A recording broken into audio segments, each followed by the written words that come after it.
I got the divorce papers by email, while I was still in the desert. 13 years of marriage ended in a PDF attachment.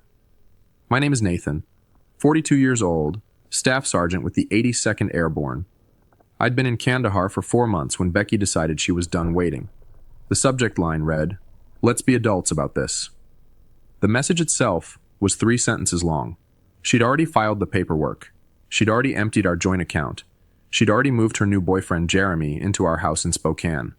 I read the email twice, closed my laptop, took a shower in the communal stall, got dressed for my shift, said nothing to anyone. When I got back to my bunk that night, I replied with one word. Understood. That was it. No argument, no begging, no threats. Wilson, my bunkmate, noticed something was off. "You good, man?" he asked, not looking up from his book. "Yeah," I said. "Just some stuff back home."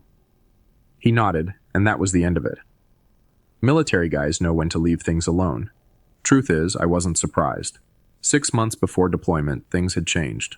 Small things. Becky stopped asking about my day, started working late at the dental office where she answered phones, started going to the gym 3 times a week, but never seemed to break a sweat. New clothes, new friends I never met, new passwords on her phone. I didn't confront her, didn't start checking her messages or following her around. That's not who I am. But I wasn't blind either. So I made some quiet moves of my own. Nothing dramatic, just precautions.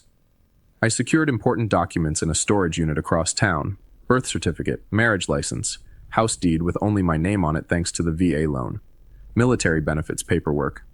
I moved my grandfather's watch and my mom's old silver to the same unit, things that mattered. I also opened a separate account at a different bank and started diverting part of my pay there. Not enough that she'd notice, but enough that I wouldn't be starting from zero if things went south.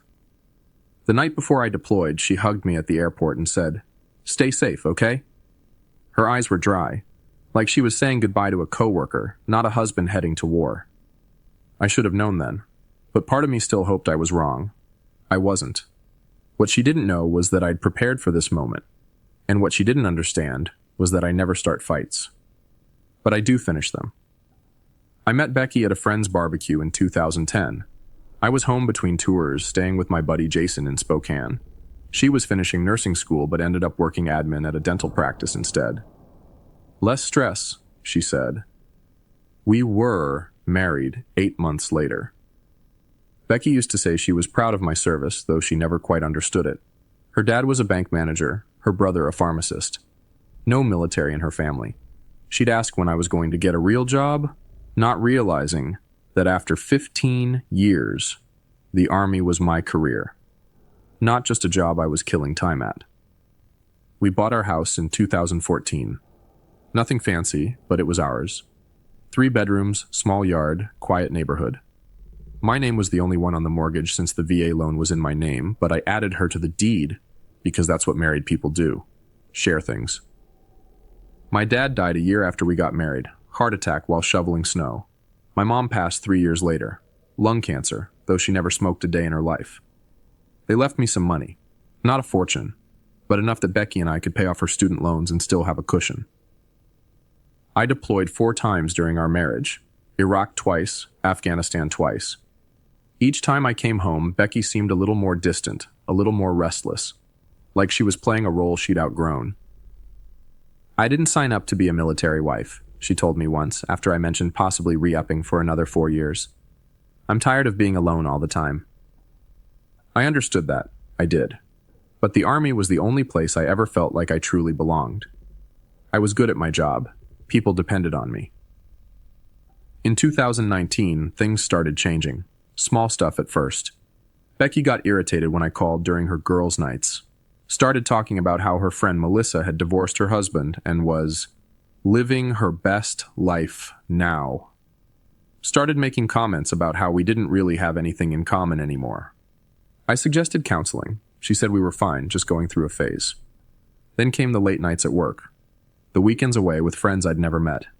The new clothes. The gym membership she rarely used. I should have confronted her. But that's not how I handle things. Never have. My dad taught me to think before I speak, to be sure before I act. So I watched, and I prepared, quietly, because my gut was telling me something was coming. And in this life, you learn to trust your gut. 2 weeks after getting the divorce email, I was sitting in the mess hall when my phone buzzed. A notification from our bank app. Another withdrawal, $8,500, almost everything that was left. I set my fork down and opened the app. The joint account balance was down to $212.37. Our savings, $47,000 we'd built up over years, was gone completely. Transferred to an account I didn't recognize. Murphy, one of the guys from my unit, glanced over. Bad news? I locked my phone. Nah, just some account stuff. That night, I called our bank from the base phone center. Turned out Becky had been moving money for weeks, small amounts at first, then larger ones. The big transfers started the day after I deployed. I hung up and stood in the hallway for a long time, watching guys laughing, calling their kids, their wives, their parents. Normal life happening all around me while mine was burning down. That's when Wilson found me. Heard from Alvarez that you looked like you'd seen a ghost at dinner, he said. What's up? I don't usually share personal stuff, but Wilson had pulled me out of a bad situation in Kandahar once. I trusted him. My wife emptied our accounts and moved her boyfriend into our house, I said. Sent divorce papers while I was on patrol last week. Wilson didn't give me the usual bullshit. No, I'm sorry, or that's rough, or you'll find someone better. He just asked, what's your plan? Not sure yet, I said. He nodded. Let me know if you need anything. That night, I couldn't sleep.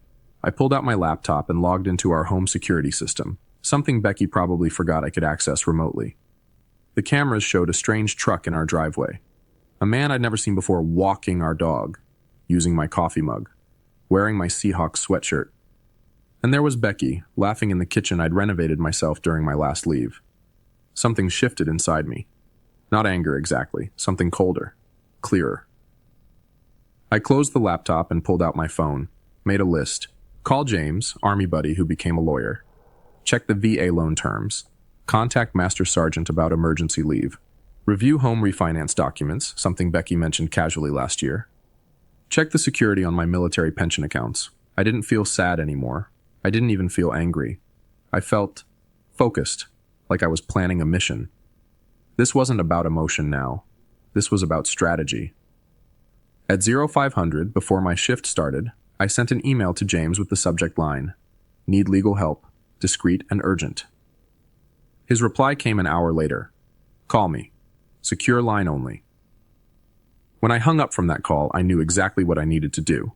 I didn't need to yell. I didn't need to threaten. I didn't even need to confront her. I just needed to wait and watch and let her own actions become the trap. 2 months later, I was back on American soil. I didn't tell Becky I was coming home, didn't call, didn't text, just checked into a motel in downtown Spokane under a different name and contacted James. We met at a diner 10 miles outside of town. "You look like hell," he said, sliding into the booth. "Feel like it too," I replied. James handed me a folder. Got everything we discussed. The house deed, loan documents, bank statements, and this. He pulled out a separate paper. Found something interesting when I was digging into your finances. It was a refinance application with my signature on it, except it wasn't my signature, not quite. Someone had tried to copy it, but missed details. The middle initial was wrong, and the stroke pattern wasn't mine. "Becky did this?" I asked, though I already knew the answer. James nodded. 3 months ago. Used the equity to pull out $30,000. Your signature is required for that since the VA loan is in your name only. Forge my signature, take out a loan against our house, then clear out our accounts and divorce me, I said. Busy woman. It gets better, James said. She listed her boyfriend as a co-applicant. He's got a record. 2 DUIs and a fraud charge from 2019. I took a deep breath. What are my options? Several, James said. But first, you need to decide what you want. I thought about it. I want what's legally mine, and I want her to understand consequences. James smiled. Then here's what we do. The next day, I drove past our house. Her boyfriend's truck was gone, but Becky's car was in the driveway. I parked down the street and watched for a while, thought about knocking on the door, confronting her. But that wasn't the plan. Instead, I drove to the bank, met with the loan officer who had processed the refinance, showed him my military ID, showed him the real signature on my driver's license, showed him the forged documents. His face went pale. "I'll need to report this immediately." "I understand," I said. "I've already filed a police report." That night, I got a text from Becky. "Who have you been talking to at the bank?" Jeremy said someone was asking questions. I didn't respond. The next day, I went to the county clerk's office, filed paperwork contesting the refinance due to fraud, registered formal notice that no changes to the property could be made without my presence. 2 days later, Becky called. I let it go to voicemail. "Nathan, we need to talk. The bank called about the house. What are you doing? If this is about the divorce, we can discuss it like adults." Like adults. The same words from her email. I still didn't respond. James called that afternoon. "They froze the refinance money, and there's more. Your wife's boyfriend has been driving your truck, right? The one in your name?" "Yeah." "He got pulled over this morning, driving on a suspended license from those DUIs. They impounded the vehicle." "Good," I said. "He also had some interesting things in the truck. Prescription pads from the dental office where Becky works. They weren't blank." I closed my eyes. "She's been stealing prescription pads?" "Looks that way. The police are investigating." I hung up and sat on the edge of the motel bed. This was getting bigger than I'd expected. Part of me wanted to call Becky, warn her. Old habits. But then I remembered the security camera footage. My house, my dog, my life. Given away like it meant nothing. This was the path now. I couldn't turn back, and honestly, I didn't want to. I met with the bank fraud investigator the next morning. Name was Thompson. Short guy with tired eyes and a coffee stain on his tie. "This happens more often than you'd think," he said, spreading documents across his desk. "Spouse deploys. Other spouse sees an opportunity." "What happens now?" I asked. "We've frozen the funds from the fraudulent refinance, but there's a problem. Some of the money's already gone." "How much?" "About half, $14,600. I leaned forward. "Where did it go?" Thompson hesitated. "I'm not supposed to share that information. It's my house. My name forged. My money stolen." He nodded slowly, then turned his computer screen toward me. "These are the transfers out of the refinance account." I scanned the list. Multiple transfers to someone named Daniel Spencer. Not Jeremy. Someone else I'd never heard of. "Who's Daniel Spencer?" I asked. Thompson shrugged. "Not my department, but you should ask your lawyer to subpoena these records." I called James as soon as I left the bank. "Daniel Spencer," he repeated. "Let me run a check." An hour later, he called back. "Got it. Daniel Spencer is a real estate agent. Specializes in quick sales, cash deals." "She was planning to sell our house," I said. The realization hit me like a physical blow. "Looks that way. The deposits were probably earnest money to get him moving on a listing. But here's where it gets interesting. Spencer has done business with Jeremy Ryan before." "Jeremy Ryan? Is that—" "Your wife's boyfriend, yes. They've closed 3 deals together in the past 2 years." I sat down on a park bench trying to process this. So this wasn't just Becky leaving me for some guy. This was... what? A planned operation? "Maybe," James said carefully. I did some digging into Jeremy Ryan. He has a pattern. Gets involved with women going through divorce or with deployed spouses. 3 cases I found so far. Each time, the woman's home gets sold well below market value to one of Spencer's clients. Ryan gets a cut. Then he moves on. And Becky? She knew about this? Hard to say. Maybe she's a victim too, or maybe she's in on it. I rubbed my face. This wasn't just about Becky betraying me anymore. This was something bigger, something calculated. And other military families had been victims. "What do we do?" I asked. "I've already contacted the FBI's Financial Crimes Division," James said. "This crosses state lines, involves military personnel and VA loans. They're interested." That night, I sat in my motel room with a beer, thinking about everything. Wondering if Becky had been playing me our entire marriage, or if she'd gotten swept up in Jeremy's scheme. Wondering if it even mattered. My phone buzzed. Becky again. "Nathan, please call me. The bank is saying something about fraud, and Jeremy got arrested for driving your truck. I don't understand what's happening. I stared at the message for a long time. Then I typed, "Who is Daniel Spencer?" 3 dots appeared as she started typing, then stopped, started again, stopped. Finally, "I don't know what you're talking about." 14,600, I wrote. Multiple transfers. House listing? No response for 10 minutes. Then, "It's not what you think." I turned off my phone and went to bed. The next morning, James called. FBI wants to meet. They've been investigating Ryan and Spencer for months. You're not the first, but you might be the case that breaks it open. For the first time since getting that divorce email, I felt something close to satisfaction. Not because my marriage was over, but because the truth was finally coming out. I met with the FBI agents at their field office in Spokane, Agent Patel and Agent Donovan. They recorded my statement, took copies of all the documents James and I had gathered.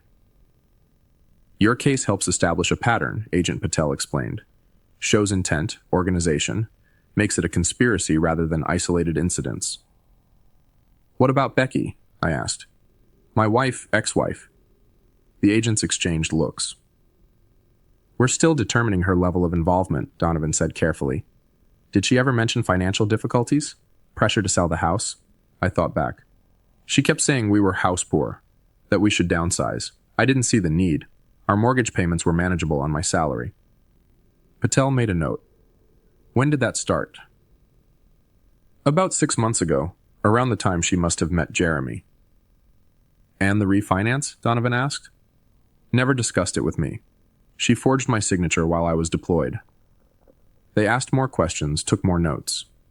When we finished, Patel handed me her card. We'll be in touch. In the meantime, don't confront your wife or Ryan. We need to build this case carefully. I nodded. Understood. That evening I drove to our neighborhood again, parked down the street from our house. Jeremy's truck was back, must have gotten it out of impound. Becky's car was gone. My phone buzzed. Text from Becky. We need to talk in person. Meet me at Riverfront Park tomorrow. Kale patamani. I showed the text to James over breakfast the next day. Don't go, he advised. Nothing good can come from talking to her right now. I won't, I said, but I want to know what she's doing today while she thinks I'm meeting her. We drove to our house at 9:30 a.m., parked across the street. At 9:45, Becky came out, got in her car, and drove away, heading toward Riverfront Park. Now what? James asked. Now we wait, I said. 20 minutes later, a car pulled up. Real estate agent's logo on the door, Daniel Spencer. Jeremy came out to greet him. They talked in the driveway, then went inside. Should we follow them? James asked. I shook my head. No need. I installed security cameras last year, interior and exterior. They upload to cloud storage. James smiled. You didn't mention that before. Never came up, I said, pulling out my phone. I opened the security app and angled the screen so James could see. Spencer and Jeremy were in our living room. Spencer was taking photos. Jeremy was pointing at features of the house. I turned up the volume. Should list by the end of the week, Spencer was saying. I've got a buyer interested already. Cash offer, as usual. How much? Jeremy asked. $420? We list at $470, they offer $420, everybody's happy. What about the husband? Becky says he's causing trouble. Spencer waved dismissively. Military guys are all the same. They make noise, but they've got deployments, responsibilities. He'll take a settlement to make it go away. I turned to James. You getting this? He was already recording the feed on his phone. Every word. I forwarded the security feed access to Agent Patel with a short message.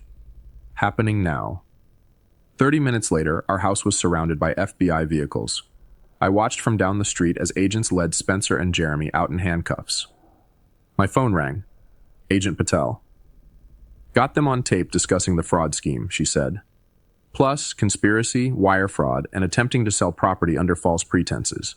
We're going to need a formal statement from you. Of course, I said. And Mr. Briggs, your wife just arrived at the scene. She's distressed. I looked down the street.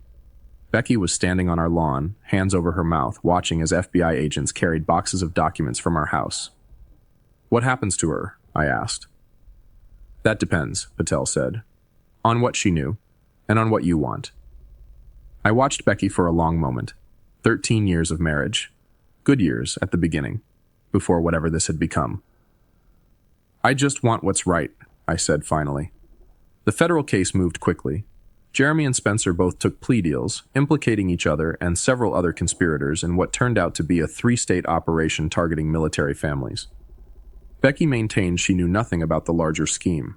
Said Jeremy had convinced her I was hiding money, planning to leave her with nothing. Said the refinance was his idea. She'd just gone along with it. Maybe that was true. Maybe it wasn't. Either way, she agreed to a settlement. Full restitution of the stolen funds. Forfeiture of any claim to the house or my military pension. A signed confession about the forgery. In exchange, I didn't press charges. The divorce was finalized 6 months after that email from Kandahar. No fault, clean break, all things considered. On the day the last paperwork was signed, I got a call from Agent Patel. Jeremy Ryan was sentenced today, 8 years for fraud, conspiracy, and identity theft. Spencer got 12. Thought you'd want to know. Thank you, I said. There's something else, she added. We found evidence they've done this to 11 other military families. Your case helped us build the pattern. Those families might get their money back because of you. After we hung up, I sat on the porch of my rental apartment watching the sunset, thinking about those other families. Other men who'd deployed thinking their homes and marriages were safe, only to come back to emptiness. I hadn't planned on being the one to bring down Jeremy and Spencer's operation. I just wanted what was mine. But sometimes things work out in ways you don't expect. My phone buzzed. Text from Becky. I never meant for things to end this way. I didn't respond. There was nothing left to say. A year later, I sold the house. Couldn't stand to live in it anymore. Too many memories, too much betrayal in those walls. I used the money to buy a small cabin outside of Missoula, Montana. 2 bedrooms, 10 acres of land, a creek running behind it, no neighbors for miles. I took early retirement from the Army. 20 years was enough. I'd given enough. I got a dog, German Shepherd named Scout. Started doing carpentry work for locals. Nothing fancy, but it kept my hands busy and paid the bills. My military pension covered the rest. Sometimes I thought about Becky, wondered where she ended up. James heard she'd moved back to her hometown in Oregon, working at another dental office. Starting over, I guess. I didn't hate her anymore. Didn't much feel anything about her, to be honest. She'd made her choices, and so had I. One evening, I got a letter from a woman in Fort Worth. Her husband was in the Navy, deployed when Jeremy and Spencer tried to run their scheme on her. The FBI had given her my name as part of the case. You don't know me, she wrote, but you saved our home. Thank you for fighting back when it would have been easier to just walk away. I read it twice, then pinned it to my refrigerator. Some days, when the silence got too loud or the memories too sharp, I'd look at that letter and remember that something good had come from all of it.